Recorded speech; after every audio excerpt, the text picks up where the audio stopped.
Hello traders. मैं संतोष तिवारी फिर प्रस्तुत हूँ आपके सामने स्किल्स ऑफ ट्रेडर्स में। तो आज हम बात करेंगे कैंडल्स और उसके वॉल्यूम स्ट्रेंथ की। कैंडल और उसके वॉल्यूम स्ट्रेंथ को अगर समझना हो तो किस तरीके से हम लोग समझ सकते हैं, यह देखेंगे। क्योंकि इस पर भी बहुत सारे ट्रेड लिए जाते हैं, जैसा कि मैंने LIC में भी ट्रेड लिया था इस पर। तो मैं पहले आपको बता दूं कि ये कैसे होता है। तो देखिए ट्रेडर, जैसे ये कैंडल हुआ, छोटा सा कैंडल है और इसका वॉल्यूम जो है हाई है, और इसके बाद में ये बेरिश कैंडल वापस बड़ा हुआ। ये छोटा सा बेरिश कैंडल है या बुलिश है, फर्क इससे नहीं पड़ता है। ये बड़ा कैंडल जो है, ये ये भी बेरिश हो या बुलिश हो, इससे फर्क नहीं पड़ता। क्योंकि इससे फर्क इसके लिए नहीं पड़ता है कि ट्रेड के स्ट्रेंथ को ये बताता है। तो अब स्ट्रेंथ देखिए, यहाँ पर ही नहीं तुरंत स्ट्रेंथ पता चल जाएगा। स्ट्रेंथ आपको पता करने के लिए देखिए, यहाँ पर उसका वॉल्यूम जो है पहले वाले छोटे कैंडल के वॉल्यूम से कम होना चाहिए। और जो पहला कैंडल है छोटा वाला, वो कैंडल 5, उससे जो है ये बड़ा कैंडल 3 से 5 गुना बड़ा होना चाहिए। 3 से 5 टाइम्स बड़ा होना चाहिए। ये इसमें बहुत ही बड़ा एक रूल है ऑपोजिट ट्रेड लेने के लिए। अच्छा, एक क्राइटेरिया 1 एंड क्राइटेरिया 2, ये 1 और 2 बराबर। चलिए, अब हम लोग क्राइटेरिया 3 समझते हैं। जैसा कि मैंने आप लोगों को बताया था कि टू टू टू टू जा 4, 3 3 जा 9, 4 4 जा 16। इसी तरीके से हम लोग उस रूल को भी फॉलो हमको करना पड़ेगा ऑपोजिट ट्रेड लेने के लिए। तो जैसे कि मैंने यहाँ पर 40 पे मैंने ट्रेड लिया था, 840 पे बराबर। अब 840 पे मैंने ट्रेड क्यों लिया? क्योंकि ये रिवर्सल 38 से इसने मारा, तो नियर अबाउट किसके हो गया, 36 के। तो मैंने मार्केट के क्लोजिंग में उस ट्रेड को लिया था। तो इस ट्रेड को मैंने क्यों लिया? क्योंकि जब इसने रिवर्सल लिया और पहले वाली कैंडल जो है वो छोटी है, जैसा कि रूल नंबर 1 में है, और रूल नंबर 2 में दूसरी वाली कैंडल 3 गुना बड़ी है। ये दूसरी वाली कैंडल 3 गुना बड़ी है इसकी, और उसका वॉल्यूम छोटा है। तो मैंने यहाँ पर 40.50 पर मैंने ट्रेड लिया, बाइंग ली सेकेंड डेज के लिए। तो यहाँ से आप रिजल्ट देख सकते हैं कि गैप में ओपन हुआ, उसके बाद में 56 तक गया, जो कि एक रेजिस्टेंस था। तो ठीक है, तो मैंने तो 51 पे जो है, प्रीवियस वीडियोस में मैंने दिखाया भी होगा, 51 पॉइंट कुछ 95 पे कुछ मैंने निकाल दिया था। तो उस हिसाब से मुझे समझिए 11 साढ़े 12 रुपए के लगभग, नियर अबाउट 12 रुपए के लगभग मुझे प्रॉफिट हुआ पर ईच शेयर। तो अब इसको देखते हैं हम लोग, हुआ क्या है, होता क्या है, क्यों किया। देखिए, ये पहला कैंडल है, जो कि पहला कैंडल, इसका साइज क्या है, इसकी हाई है 91 और 74 लो। तो 91 और 74 कितना हो गया, 16 17 17 रुपीज का। अब इसके बाद में इसकी क्लोजिंग क्या हो गई, 76 की। अब दूसरे दिन 76 की क्लोजिंग हुई और इसका दूसरे दिन का लो कितना मारा इसने, 38 का। तो 76 और 38, मतलब आप समझिए कि कुछ ये 40 रुपए के लगभग में। तो अब पहला जो कैंडल है 16 दूनी 32, 32, मतलब नियर अबाउट 2.5 गुना जो है ये बड़ा कैंडल हुआ प्रीवियस कैंडल से। तो इसके लिए, और यहाँ पर 36 का जो मैंने एक रेजिस्टेंस और ये लेवल बताया था आप लोगों को, तो वो भी मार्क कर रहा था कि यहाँ से रिवर्सल हो रहा था। ये मैंने आपको पहले भी बताया था कि 36 प्रॉपर जाएगा, ये जरूरी नहीं है, 38 पे भी हो सकता है, 39 पे भी हो सकता है लो। ये इस चीज को ध्यान रखिए। अब देखिए, यहाँ से मैंने ट्रेड लिया और 56 तक गया, जबकि मैंने एज अ 49 का एक वो रखा था कि हो सकता है यहाँ रेजिस्टेंस फेस करे, और जबकि एक्चुअल चार्ट के हिसाब से रेजिस्टेंस जो है 56 का था। चलिए ठीक है, मैंने 51.95 पे निकाल दिया।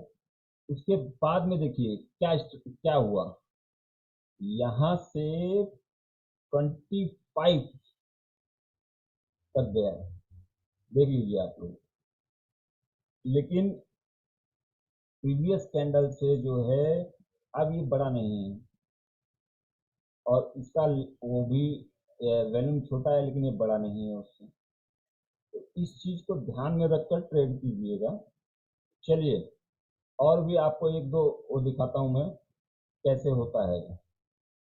देखिए यहाँ पर देख पा रहे होंगे, ये कैंडल बहुत ही छोटा है, देख रहे होंगे आप लोग, और इसका वैल्यूम, सॉरी, ये इसका वैल्यूम देखिए आप,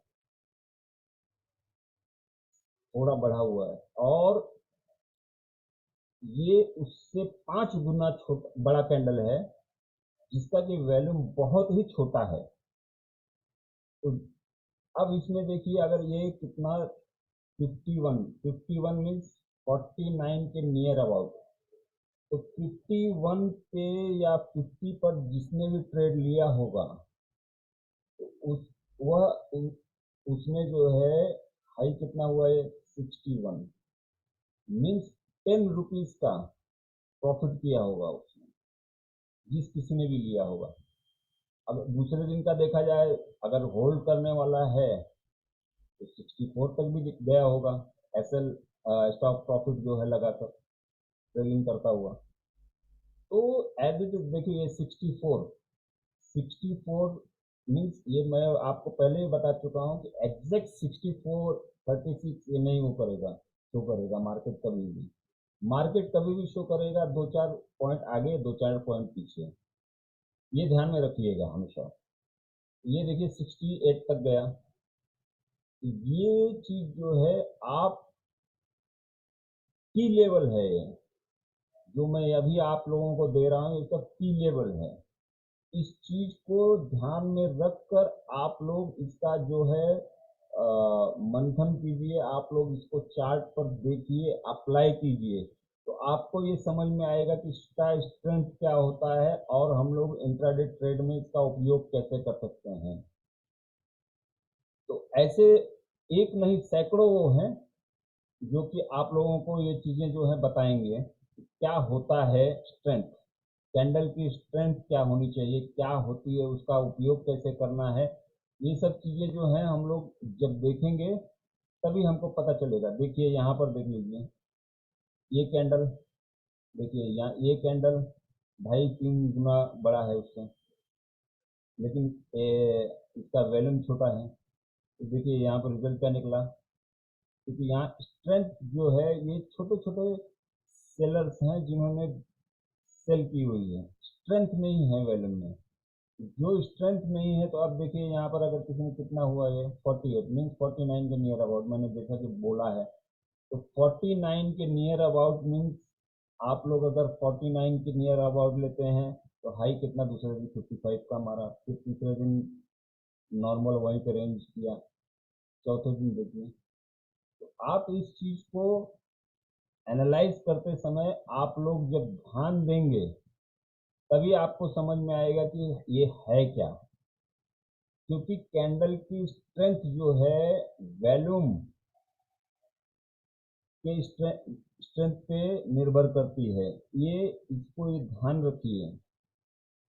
अगर इंट्राडे ट्रेड करना है तो वॉल्यूम के स्ट्रेंथ और कैंडल की स्ट्रेंथ का सामंजस्य बहुत ही जरूरी है ट्रेडर।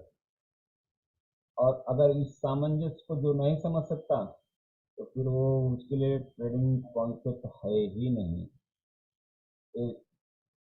तो इस चीज को देखिए, यहाँ पर देखिए हाई कितना है और लो कितना है। इससे 3 गुना, 2.5 गुना, 3 गुना ये बड़ा है कैंडल, लेकिन इसका वॉल्यूम छोटा है।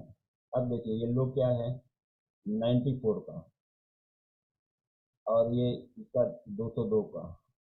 तो अगर 94 से किसी ने वो किया होगा, जबकि ये नहीं है लेवल, मैं एक नॉर्मल बात कर रहा हूँ, तो इसे लेना तो नहीं चाहिए ये ट्रेड में, इसमें ट्रेड नहीं लिया जा सकता, क्योंकि ये नियर अबाउट जैसे 81 के नियर अबाउट होना चाहिए था, ये है नहीं वैसे। लेकिन ये दो दो के लगभग में, देखिए आप लोग, जब तक कि ये दो को जो है रेजिस्टेंस मार दिया इसने, देख लीजिए आप लोग। तो इस तरीके से ये ट्रेड लिया जाता है।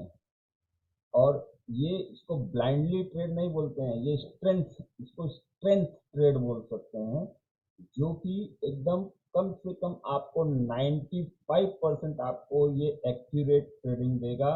लेकिन इमोशनली नहीं लीजिएगा, क्योंकि जब तक आप 3 से 5 गुना का कोई भी स्ट्रेंथ आप नहीं देखते हैं और वॉल्यूम को नहीं देखते हैं तो आप इस ट्रेड को नहीं ले सकते हैं। ये इस चीज को ध्यान में रखकर तब ट्रेड कीजिएगा, क्योंकि तुरंत कोई भी डिसीजन लेना, ये देखिए यहाँ पर, देखिए यहाँ पर ये छोटा सा कैंडल है, इससे कम से कम 2-2.5 गुना ये बड़ा है, लेकिन वॉल्यूम देखिए इसका, पहले वाले कैंडल का वॉल्यूम ज़्यादा है, छोटे वाले का वॉल्यूम स्ट्रेंथ कम है। अब दूसरे दिन देखिए यहाँ पर क्या हुआ, लो कितना हुआ, 1। अगर 2 से किसी ने लिया होगा तो दूसरे दिन 2.7 तक गया, तीसरे दिन वापस रिवर्स कर गया। तो इस चीज को देखिए ट्रेडर, जब आप इस चीज को समझ जाएंगे तो आपको ट्रेड लेने में बड़ी ही आसानी होगी। तो ट्रेडर्स, आशा है कि मुझे आज आप लोग इस कॉन्सेप्ट को समझे होंगे, और जो मैंने आपको 2 to the 4, 3 to the 9 का कॉन्सेप्ट बताया था, उस कॉन्सेप्ट को आपने समझने की कोशिश की होगी कि ऐसे भी ट्रेड लिया जाता है। रेजिस्टेंस लेवल, सप्लाई, रेजिस्टेंस और सपोर्ट पर तो लिया ही जाता है, इस तरीके से भी ट्रेड लिया जाता है। स्ट्रेंथ वाइज ट्रेड लिया जाता है, जिसको स्ट्रेंथ वाइज हम लोग ट्रेड बोल सकते हैं। देखिए यहाँ पर ये 5 छोटा कैंडल है, लेकिन इसका वॉल्यूम देखिए, मीन्स ये कैंडल जो छोटा है इसका वॉल्यूम देख लीजिए। दूसरा स्ट्रेंथ, इसका स्ट्रेंथ ज़्यादा है सेलिंग का, कैंडल बड़ा है, वॉल्यूम इसका ज़्यादा है। वॉल्यूम ज़्यादा होने की वजह से देखिए दूसरे दिन गैप डाउन में खुला है। ये कॉन्सेप्ट को जब आप समझेंगे इंट्राडे में, बहुत ही आसानी से पैसे कमा सकते हैं और इस ट्रेड को लिया जा सकता है ट्रेडर। चलिए आज के लिए बस इतना ही, आगे आपसे और भी कॉन्सेप्ट शेयर करेंगे। Thank you traders, thank you.